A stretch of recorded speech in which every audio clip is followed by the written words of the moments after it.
Hello दोस्तों, magic mathematics में आपका स्वागत है। और इस बार बिहार एसएससी के लिए मैथमेटिक्स लेकर आए हैं। और इस बार आप लोग इतना मेहनत कीजिए कि अब की बार बिहार एसएससी पार हो जाना चाहिए। चलिए आगे देखते हैं। आपका फर्स्ट सवाल है, यदि एक कर्मचारी की मासिक आय में 2.2/3% की वृद्धि की जाए तो उसे 72 रुपया अधिक मिलेंगे। उसकी मासिक आय क्या है? तो हम मासिक आय मान लेंगे x, ठीक है। इसका मासिक आय बराबर x मान लिए, ये x है, x मान लिए। और इसमें बोल रहा है उसकी मासिक आय में इतना % की वृद्धि हुआ, तो मासिक आय में इतना % की वृद्धि हुआ तो x जोड़ x का 2.2/3%, 6 2 8/3, ये क्या है? परसेंट है, तो परसेंट के बदला में 00। तो आपका ये हो गया क्या? 308x/300, ये हो गया। अब बोल रहा है इतना % की वृद्धि की जाए तो उसे 72 रुपया अधिक मिलेंगे। 72 रुपया अधिक मिलेंगे। तो जब वृद्धि हुआ इतना में तो क्या हो जाएगा? 308x/300 minus x equal 72। इतना हो गया। तो जब इतना हुआ तो आगे क्या करना है? ये हो जाएगा 300x, तो 308 में से 300 हो जाएगा माइनस, तो क्या बचेगा? 8x/300 इक्वल 72, ये होगा। तो ये 8 नामा 72, ये 9 हो गया। तो x बराबर क्या हो गया? 9 दिया 2700। उसका मासिक आय 2700 रुपया था। तो यही आपका आंसर हो गया। सवाल है, यदि साधारण ब्याज पर कोई धनराशि 12 वर्ष में 2 गुनी हो जाती है तो वार्षिक ब्याज की दर क्या है? इस प्रकार का हम सवाल बताए थे। तो इसको हम कैसे बनाएंगे? जब इस प्रकार का सवाल रहे तो हम n-1/t गुने 100 कर देंगे, ठीक है। n-1/t गुने 100 पर हम बनाएंगे, ये क्या है? 2 गुनी रहेगा या फिर 3 गुनी रहेगा या फिर 4 गुनी रहेगा, या जो भी गुनी रहे उससे हमको नहीं मतलब है। तो अगर यहाँ पे 2 गुनी है तो 2-1/t कितना है? 12 वर्ष में गुने 100 क्या हो जाएगा? 1/12 गुने 100, 25 चौका 100, 3 चौक 12, क्या हो जाएगा? 25/3 बराबर 8.1/3%। यही 8.1/3%। आपका अगला सवाल है, अर्धवार्षिक रूप में संयोजित 20% वार्षिक चक्रवृद्धि ब्याज की दर से कितने समय में 10,000 रुपया की धनराशि 13,310 रुपया हो जाएगी? ये आपका मिश्रधन हो गया और ये आपका मूलधन हो गया। तो आप बताइए मिश्रधन बराबर क्या होता है? इसका होता है मूलधन इंटू 1 प्लस r/100/t। ये तो आप जान रहे हैं। तो मिश्रधन कितना है? मिश्रधन है 13,310 और बट्टा मूलधन कितना है? 10,000 इक्वल 1 प्लस r/100। तो r कितना है? ये हो गया 20% है। चलिए ठीक है। तो ये हो जाएगा 121/100। ध्यान में रखिएगा, यहाँ पे पूछ रहा है अर्धवार्षिक, तो इसको हम वार्षिक निकाल के और बाद में उसको हम अर्धवार्षिक कर देंगे लास्ट में, इससे आपको आसानी होगा।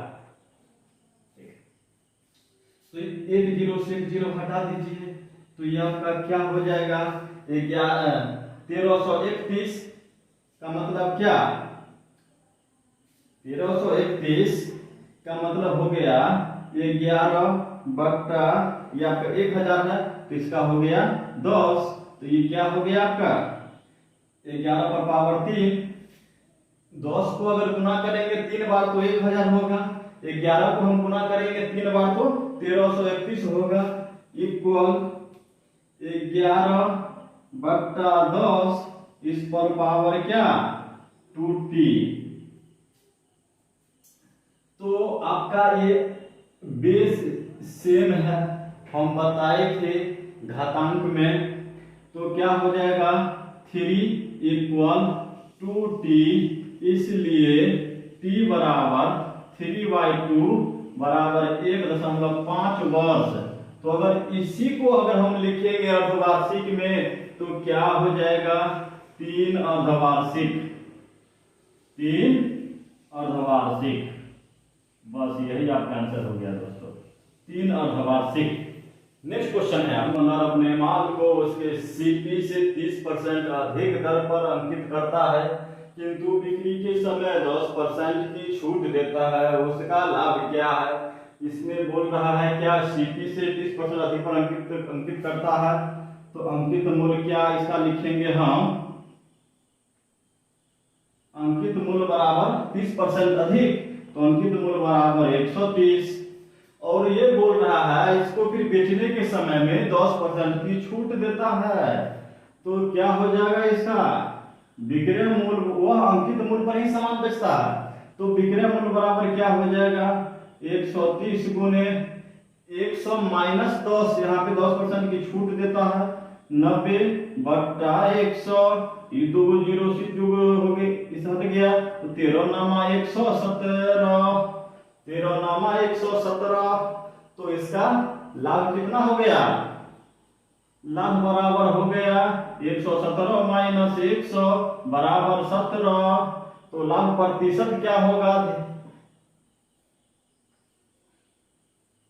लाभ प्रतिशत बराबर होता है लाभ बट्टा क्या सीपी, 100 गुने 100, सीपी 100 बराबर कितना 17% उसको लाभ होता है, 17% उसको लाभ होता है।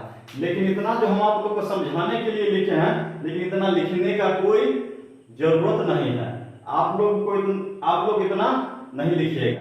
अगला सवाल है, यदि समान योग्यता वाले दो व्यक्ति दो काम को 2 दिनों में संपन्न करे तो समान योग्यताओं वाले 100 व्यक्ति उसी प्रकार के 100 कामों को संपन्न करने में कितना समय लेंगे। तो इसके लिए आप जान रहे हैं m × d बट्टा वर्क इक्वल, उसी पर बैठाइए m × d1 बट्टा वर्क, ये है। अब इसी पर हम बैठाएंगे m यानी क्या 2 व्यक्ति, तो 2 व्यक्ति गुने 2 काम, तो बट्टा में 2 काम, 2 दिन तो 2 दिन इक्वल 100 व्यक्ति, तो 100 व्यक्ति गुने डी नहीं दिया हुआ है, 100 काम है तो 100 काम, तो ये 100 से 100 हटा दीजिए, ये 2 से 2 हटा दीजिए, आपका क्या हो गया डी बराबर 2 दिन। नेक्स्ट क्वेश्चन है आपका, ये किसी वस्तु को बी को 10% के लाभ पर बेचता है, बी उस वस्तु को वापस ए को 10% की हानि पर बेचता है, तो पूरे सौदे में क्या हुआ, इसमें ऑप्शन दिया हुआ है ए को 9 हानि 9 लाभ, ए को 11% का लाभ, सी को 20% का लाभ, बी को 20% की हानि। इसको आप बताइए अब क्या होगा। तो अब देखिए ए किसी वस्तु को बी को 10% के लाभ पर बेचता है, तो ए का विक्रय मूल्य क्या होगा, तो ए का विक्रय मूल्य जो होगा, ए का विक्रय मूल्य क्या होगा, 10% के लाभ पर बेचता है, तो इसका मान लीजिए सीपी कितना हो गया 100, तो 100 गुने 110 बट्टा 100, इससे हट गया तो वो बेचा 110 रुपया में, ए बेचा बी को। अब ये फिर कह रहा है बी जो है उसको 110 रुपया में खरीदा और ए उसको 110 रुपया में बेचा। अब कह रहा है बी उस वस्तु को वापस ए को 10% की हानि पर बेचता है। ये क्या हुआ, ये हो गया बी का क्रय मूल्य 110। अब बी 110 रुपया में खरीदा, ये क्या हो गया बी का सीपी, मतलब क्या क्रय मूल्य। तो 110 रुपया में बी खरीदा, इसको फिर उसको 10% की हानि पर बेचा, तो बी का विक्रय मूल्य क्या होगा 110 गुने 90 बटा 100, दो जीरो से दो जीरो हट गया, 99 रुपया में फिर बी बेच लिया। बी जो है 110 रुपया में खरीदा और फिर 99 रुपया में बेच लिया। तो ये 99 रुपया में खरीदा कौन, ये यहाँ पे बोल रहा है बी उस वस्तु को वापस ए को 10% की हानि पर बेच दिया, तो फिर ए 110 रुपया में बेचा, जो ए का विक्रय मूल्य हो गया वो बी का क्या हो गया क्रय मूल्य हो गया। तो जब बी का विक्रय मूल्य 99 तो ए का क्रय मूल्य 99, तो ये हो गया आपका ए बेचा 110 में और फिर खरीदा फिर 99 में, तो 11 रुपया का लाभ हुआ। किसको, ए को 11 रुपया का लाभ हुआ। तो इसको हम क्या निकालेंगे, हम प्रतिशत में निकालिए। लाभ प्रतिशत बराबर क्या होता है, लाभ बट्टा सीपी गुने 100, तो क्या हो जाएगा 11 बट्टा ए का सीपी है 100 गुने 100 हट गया, तो आपका हो गया क्या, ए को 11% का लाभ होगा। क्या होगा, ए को 11% का लाभ होगा। अगला क्वेश्चन है, एक तार को एक वर्ग की आकार में मोड़ने पर आवृत्त क्षेत्रफल 121 सेंटीमीटर स्क्वायर है। यदि उसी तार को एक वृत्त के आकार में मोड़ा जाए तो वृत्त का क्षेत्रफल क्या होगा, वृत्त का क्षेत्रफल क्या होगा, पूछ रहा है वृत्त का क्षेत्रफल क्या होगा। एक तार को एक वर्ग के आकार में मोड़ने पर उसका क्षेत्रफल, देखिए ये हो गया वर्ग, ये हो गया वर्ग, और इसका एरिया जो हो गया ये 121 सेंटीमीटर स्क्वायर, इसका एरिया 121 सेंटीमीटर स्क्वायर है। तो वर्ग का क्षेत्रफल क्या होता है, वर्ग का क्षेत्रफल बराबर होता है ए स्क्वायर मतलब भुजा स्क्वायर, तो ए स्क्वायर बराबर 121 सेंटीमीटर स्क्वायर है, तो ए बराबर 11 हो गया, 11 सेंटीमीटर हो गया।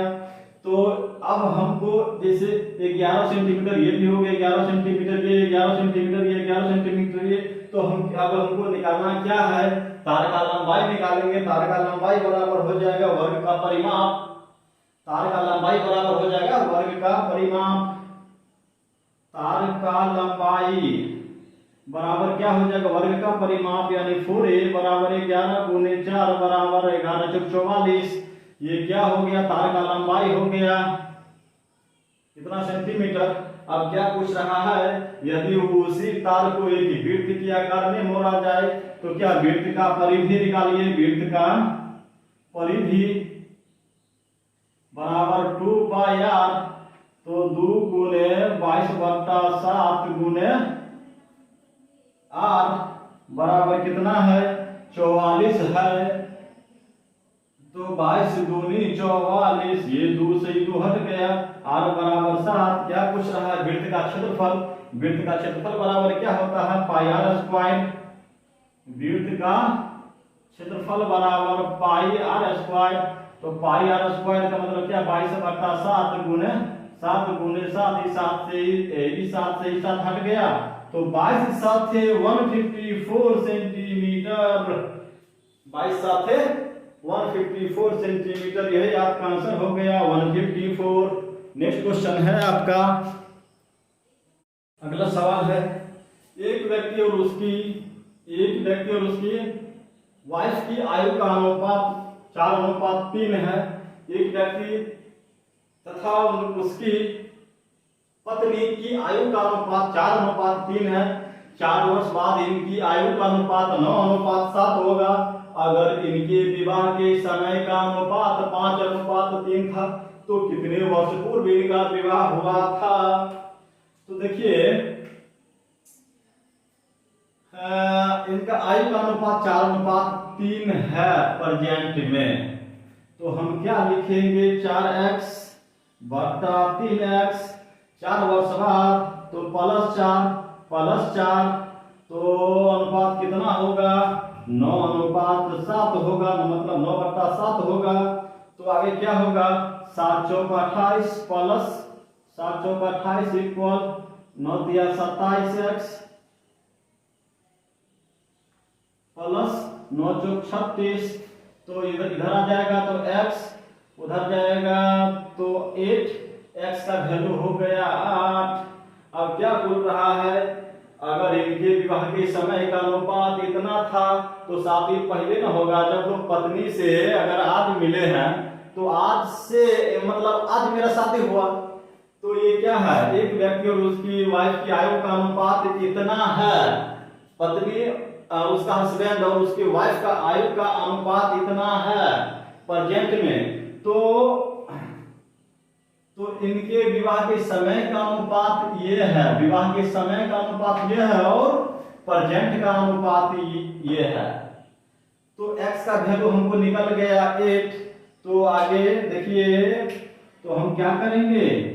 4x था, यानी 4x बटा 3x, ये हो गया हस्बैंड वाइफ का प्रेजेंट आयु। और ये जो है, ये इस समय में उसका शादी हुआ था, ठीक है, इस समय उसका शादी हुआ था, तो x का वैल्यू यहाँ 8 निकल गया, तो हम यहाँ पे लिख सकते हैं x का वैल्यू 8, x का वैल्यू 8। तो t वर्ष पहले शादी हुआ था, अभी से t वर्ष पहले शादी हुआ था, 5/3, तो ये हो जाएगा 32 तिया 96 माइनस 3t इक्वल 8 3 24 पंचे 120 माइनस 5t, ये इधर 96 होगा दोस्तों, ये 96 होगा। इसको आप इधर ले आइए, चाहे इसको आप उधर ले जाइए, बात होगा बराबर। तो ये आपका क्या हो जाएगा? 2t इक्वल 24 24 24 124, तो t बराबर कितना हो गया? 12 वर्ष।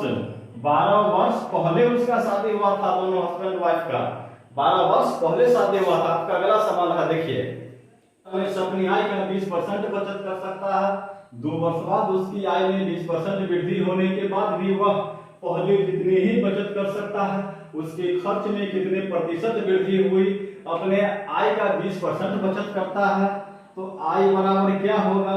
आय मान लीजिए 100 और उसमें 20% बचत करता है, बचत बराबर 20 और खर्च बराबर, खर्च कितना हुआ? 80। उसका आय हो गया 100 और 100 में बचत हो गया 20 और खर्च हो गया 80। तो अब क्या कह रहा है? 2 वर्ष बाद उसकी आय में 20% जब वृद्धि हुई, तो 2 वर्ष बाद आय में वृद्धि, तो 100 उसका आय था और 2 वर्ष बाद उसका 20% वृद्धि हुआ, तो कितना वृद्धि हुआ? 120। ठीक है, अब कह रहा है वृद्धि होने के बाद भी वह पहले जितना ही बचाता है, मतलब क्या? पहले जितना ही 20 रुपया पहले बचाता था ना, तो जब 20% उसका वृद्धि हुआ तो अभी भी वह 20 रुपया ही बचाता है। नया बचत बराबर 20। अब कह रहा है अब उसका खर्च कितना हुआ? तो बताइए, खर्च कितना हुआ? 100 रुपया हुआ। तो जब पहले उसका खर्च 80 होता था और अभी 100 हो गया, मतलब क्या? नया खर्च 100 हुआ, तो उसके खर्च में कितने परसेंट वृद्धि हुई? तो कितने परसेंट वृद्धि हुई? तो वृद्धि प्रतिशत बराबर कितना हो जाएगा? 100 माइनस 80 तो बराबर 20 बटा 80 गुने 100, तो 20 चौक 80, 25 चौका 100, तो बराबर 25% वृद्धि हुई। 25% वृद्धि हुई, इसका आंसर 25% हो गया आपका। नेक्स्ट, इस पर पावर 3 है, इस पर भी पावर 3 है, सॉरी इस पर भी पावर 3 है। तो ये बताइए, ए बराबर मान लीजिए 5.624 और बी बराबर मान लीजिए 4.376, तो A cube plus B cube बराबर क्या होता है? A plus B into A square minus A B plus B square, यही ना होता है। तो ये क्या है? A cube plus B cube, A cube plus B cube बराबर क्या होगा बताइए? A plus B into A square minus A B plus B square, I बट्टा में लिखा हुआ है A square minus A B plus B square, तो क्या लिखा है? A square minus A B plus B square. तो इससे इसको हटा दीजिए, आपका बच गया क्या? A plus B, A plus B बच गया। तो ए प्लस बी बच गया, तो ए का वैल्यू कितना है और बी का वैल्यू कितना है? तो दोनों का जोड़ दीजिए ना। 6 4 10 पे 0, वहां से 7 9 1 10 पे 0, वहां से 1 6 3 9 1 10 पे 0, वहां से 5 4 9 1 10, 3 अंक बाद दशमलव, 3 अंक बाद दशमलव दे दीजिए, तो बराबर इसका आंसर कितना हो गया? 10 हो गया। इसका आंसर 10 हो गया। आपका नेक्स्ट क्वेश्चन है, आपका अगला क्वेश्चन है, यदि x माइनस 1/x इक्वल 4 है, तो x प्लस 1/x का मान क्या होगा? तो इस प्रकार का हम आपको बताए थे हम क्या, जब यहाँ पे माइनस में है, ये प्लस में है, तो जब प्लस में है तो क्या होगा?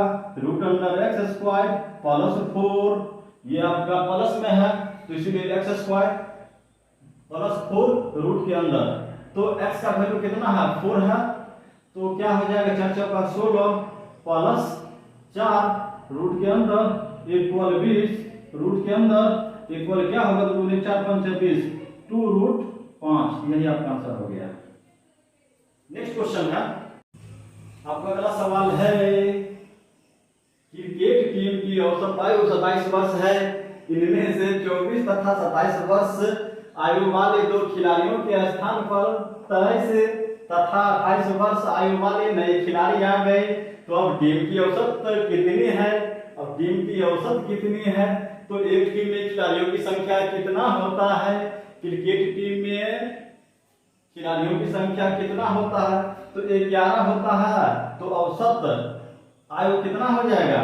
11 गुने 27 बराबर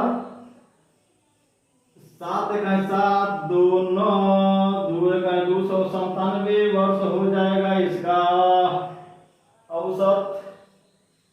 और उसके बाद इनमें से 24 तथा 27 वर्ष के आयु वाले 2 खिलाड़ियों के स्थान पर 23 और 28 वर्ष आयु वाले नए खिलाड़ी आ गए, तो हम क्या करना है? तो देख लीजिए, तो ये आपका 297 है। अब ये आपका था 24 वर्ष का एक खिलाड़ी गया, तो उसके स्थान पर 23 वर्ष का आ गया, तो इसमें से तो एक घट ना गया, 24 था यहाँ पे गया आया 23 वर्ष का, तो एक वर्ष तो इसमें से घट गया टोटल में से। अब उसके बाद क्या कह रहा है? 27 वर्ष का खिलाड़ी गया, तो उसके स्थान पर 28 वर्ष का आया, तो ये तो एक वर्ष तो बढ़ गया ना, एक वर्ष तो बढ़ गया, तो ये माइनस प्लस तो ये तो हट गया। तो अब क्या कह रहा है? तो टीम की औसत आयु कितना होगा? जितना था उतना ही होगा। 11 में भाग देंगे तो कितना था? 27 था, तो 27 ही होगा, बस इसका आंसर यही हो गया। इसलिए ये हुआ कि एक टीम में 11 खिलाड़ी होता है और उसका औसत आयु 27 वर्ष है, तो 11 खिलाड़ी का हम एज निकालेंगे, तो 11 गुने 27 बराबर 297 हो गया। अब कह रहा है 24 वर्ष और 27 वर्ष आयु वाले दो खिलाड़ी आउट हो गए, मतलब खेल से हट गए और उसके स्थान पर 23 और 28 वर्ष वाले दो खिलाड़ी नए आ गए। तो जो 24 साल का जो खिलाड़ी टीम से आउट हुआ, टीम से बाहर हुआ, उसके स्थान पर 23 वर्ष का आ गया। तो ये टोटल में से तो एक वर्ष घट न गया। और उसके बाद कह रहा है जो 27 वर्ष का था, जो मतलब बाहर हुआ टीम से, उसके स्थान पर 28 वर्ष आ गया, एक ज्यादा आ गया, तो एक इसमें जुड़ गया, तो माइनस और ये प्लस हट गया। तो फिर अब कह रहा है कि अब टीम की औसत कितनी है, तो 297 में 11 से भाग दे देंगे तो 27 होगा। ये आपका आंसर हो गया। आपका अगला सवाल है। नेक्स्ट आपका अगला सवाल है 1000 और 5000 के बीच वाली कितनी संख्याएं 225 से पूर्णतया विभाजित होगी। 1000 तथा 5000 के बीच वाली कितनी संख्याएं 225 से पूर्णतया विभाजित होगी। तो अब देखिए, हमको क्या करना है, अब 1000 में 225 से भाग देंगे तो भागफल 4 होगा। ये निकल गया कितना तक, 1000 तक। अब 1000 और 5000 के बीच में, तो हम 1 से लेकर 5000 तक का हम निकाल लेते हैं। तो हम 5000 में अगर हम 225 से भाग देते हैं तो कितना होता है, तो देखिए 5 से देंगे तो 4 5 20,